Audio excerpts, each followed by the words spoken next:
दोस्तों, आपने हमारी पिछली वाली वीडियो को खूब सारा प्यार दिया, उसके लिए तहे दिल से शुक्रिया। अब एज पर आवर शेड्यूल अब वो टाइम आ गया है जब हमें आपको बताना है व्हाट इज जिक्र एंटरटेनमेंट। जिक्र एंटरटेनमेंट एक ऑनलाइन प्लेटफॉर्म है जहाँ पे कोई भी आके अपना कोई भी आर्ट परफॉर्म करना है तो वो कर सकता है। Like singing, dancing, acting, stand up comedy, musical instrument playing, मतलब म्यूजिकल इंस्ट्रूमेंट बजाना, बीट बॉक्सिंग और सब कुछ। अगर आपको भी कोई भी आर्ट जो आप दुनिया को परफॉर्म करके दिखाना चाहते हो वो आता है तो please be a part of this great enjoyable event.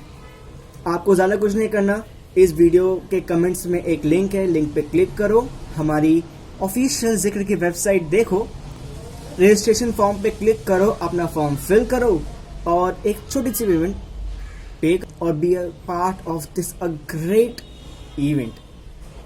बाकी स्टोरी कंटिन्यू करनी है।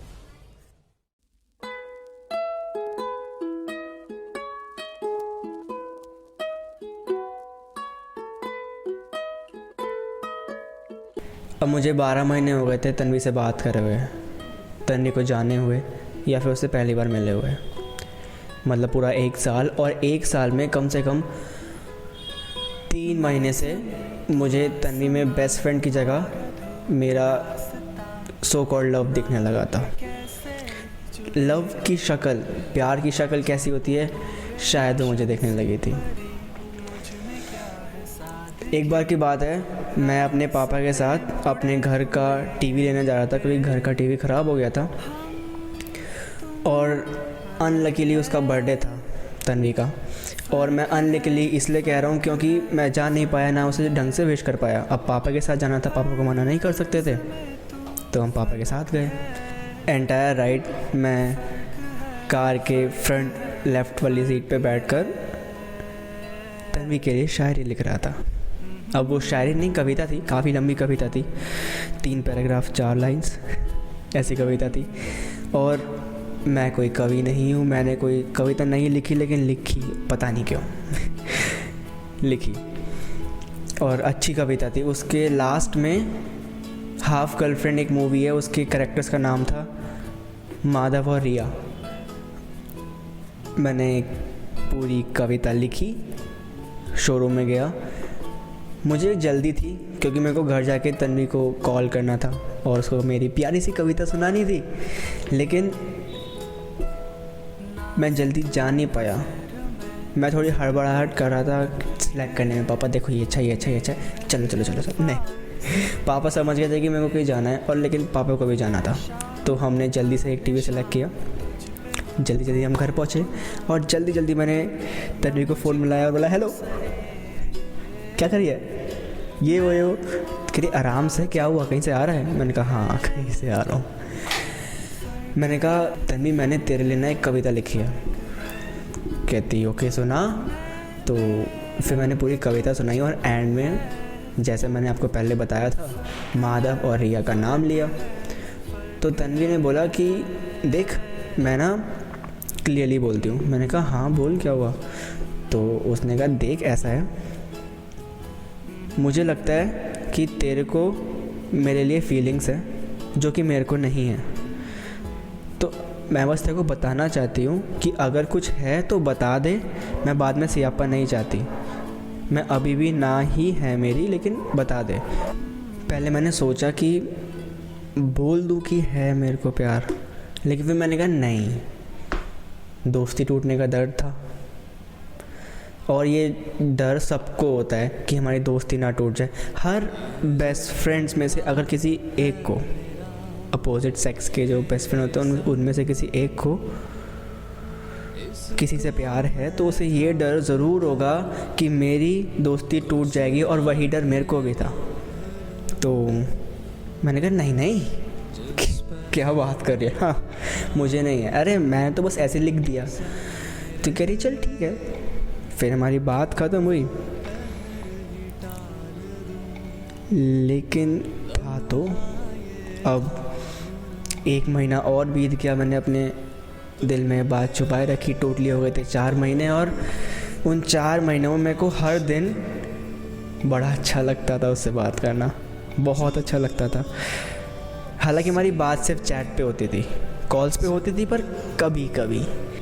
अब वो दिन आया जब मुझसे रहा नहीं जा रहा था, मुझसे बिल्कुल नहीं रहा जा रहा था, मेरे को बस बताना था। लेकिन मैंने कहा देख, एक काम करते हैं, सीधा सीधा बोल देते हैं। तो मैंने उसे बहुत लंबा सा एक मैसेज लिखा। उसमें उसकी स्टार्टिंग कुछ ऐसी थी कि यार देख, मुझे पता है कि तेरा बॉयफ्रेंड है जिसका नाम आदि है, लेकिन मुझे पता नहीं क्यों तेरे लिए फीलिंग्स जाग रही हैं। और ऐसे करके बहुत कुछ लिखा था मैंने। उसके बाद उसने वो लेटर पढ़ा, मतलब मेरा डीएम या फिर मैसेज कुछ भी कहो, वो पढ़ा और उसने कहा देख,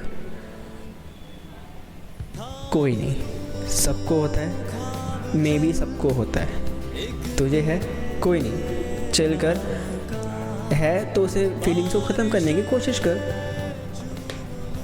अब मैं बताना तो चाहता था कि यार नहीं होगी, फीलिंग्स ख़त्म नहीं होगी, लेकिन मैंने कहा हाँ ठीक है, मैं ओवरकम कर लूँगा। ये बात ख़त्म हुई। अब वो डेट आ गई थी जब बोर्ड्स नज़दीक आ रहे थे। हम ऑफ कोर्स स्टूडेंट है, तो बोर्ड्स नज़दीक आ रहे थे और हमें लग रहा था डर बहुत ज़्यादा, क्या होगा बोर्ड्स। अब पूरे साल पढ़े तो है नहीं, लॉकडाउन का टाइम था। लॉकडाउन के बाद थोड़े से जब अनलॉकडाउन शुरू हुआ, उतने में बोर्ड्स आ गए, घर के काम थे और पापा के कुछ काम थे, तो मैं बिज़ी रहने लग गया। और मैंने एक दिन कहा कि देख, मेरे को ना कुछ टाइम का वक्त दे, मेरे को अभी फ़िलहाल पढ़ाई पे ध्यान लगाना है। और उसने भी कहा हाँ ठीक है, पढ़ाई पे ध्यान लगा। तो मैंने एक ऑफिशियली लिखा उसे 4-5 लाइंस का लेटर कि miss Tanvi, I just want to take a leave for 2 months और may be less than, because it's बहुत कुछ। मैं इंग्लिश में अच्छा नहीं हूँ, लेकिन मैंने उसको लिख के भेजा। और फिर हमारी ऑफिशियली 2 महीने बात नहीं हुई। 4 में ऑफिशियली अनाउंस हो चुका था कि बोर्ड्स नहीं होंगे। इतनी खुशी हमें इतनी हो रही थी कि पूरे साल तो पढ़े नहीं हैं, जहाँ एंड में लग रहा था कि अब तो लगेंगे भैया, डन, बोर्ड्स नहीं होंगे। इतनी खुशी। मैंने सोचा कि तन्वी को, आज तन्वी से बात करते हैं, आज कॉल पे बात करेंगे। और तन्वी का कॉल है सामने से। ओहो खुशी, मतलब खुशी पे खुशी, सोने पे सुहागा, ऐसे वाला सीन था। ठीक है, हमने बात करी और पूरे 1.5 घंटा बात करी। अच्छा था सब, लेकिन मैं बहुत खुश था, हद खुश था कि एक तो बोर्ड्स ख़त्म हो गए, तन्वी का भी कॉल आ गया, हमारी इतनी लंबी बात भी हुई।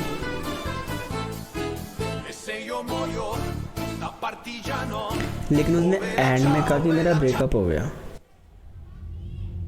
ब्रेकअप हो गया कैसे, कब, क्यों, मतलब क्या हुआ, क्या कैसे हुआ, मतलब ऐसा ही था। मैं बिल्कुल ऐसे ही था कि अरे बता तो, हुआ क्या, कैसे, कब, तू ठीक है, नहीं है, क्या हुआ बता। एक काम कर, तू बैठ, आराम से बैठ और बता मेरे को हुआ क्या, कुछ हेल्प है तो ले मुझसे, कुछ ज़रूरत है तो बता। उसने कहा यार मैं ठीक हूँ। जब तूने मुझसे बात करना बंद करी, उसी के 2-3 दिन बाद ब्रेकअप हो गया। उस समय मेरे को बहुत रिग्रेट था, जिस समय मेरे दोस्त को सबसे ज़्यादा नीड थी मेरी। किसी भी दोस्त को आपकी नीड ब्रेकअप के टाइम पे बहुत होती है, क्योंकि उसका दिल टूटा हुआ होता है, आपको संभालना होता है एज अ फ्रेंड। और मैं नहीं था। इस बात का मेरे को बहुत दुख हुआ था। ये जो लम्हा है मेरा तेरे संग,